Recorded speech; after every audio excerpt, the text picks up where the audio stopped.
একদম সকাল সকাল রান্না করে আলু সিদ্ধ করে আর হাঁসের ডিম দিয়ে আমলেট করে তরকারি রান্না করব।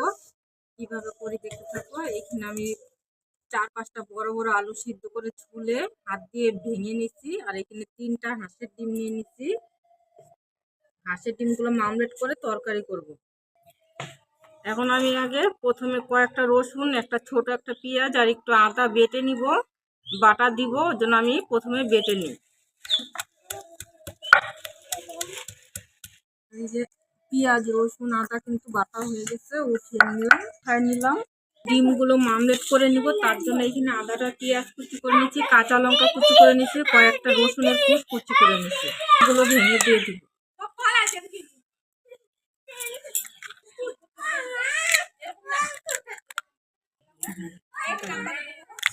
করে দিয়ে দিলাম একটু লবণ।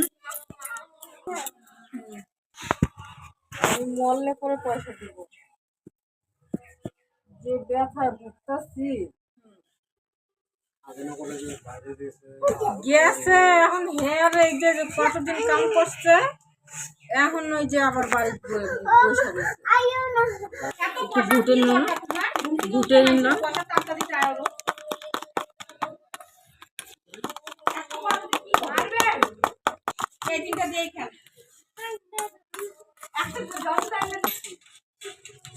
কি ডালিয়ে কড়াইটা বসিয়ে দিচ্ছি।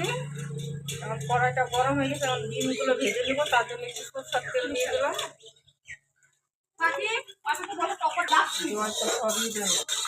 অল্প অল্প করে 3টা আমলেট করবো, 3টা থেকে কিন্তু আমার 6টা হয়ে যাবে। দিয়ে দিলাম একটু ডিম।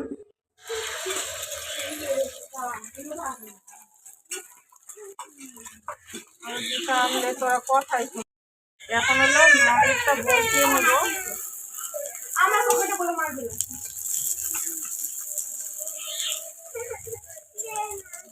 করে নিব। এটা একটু বড় হয়ে গেছে, ওই জন্য 3 টুকরা করে নিলাম। এখন উঠিয়ে নিব।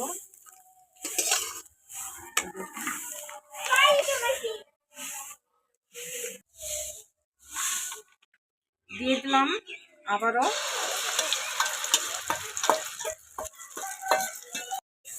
আমি ভাবছিলাম 3টা করবো, কিন্তু 3টাও হবে না, ওই জন্য আমি 2টাই করে নিলাম।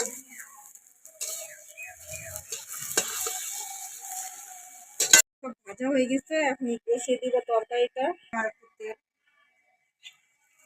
রসুন পেঁয়াজ বাটা আছে, তার উপরে দিয়ে দিলাম লঙ্কার গুঁড়ো, আর দিয়ে দিলাম পরিমাণ মতন জিরার গুঁড়ো, আর দিয়ে দিলাম হলুদের গুঁড়ো, দিয়ে দিলাম একটা তেজপাতা।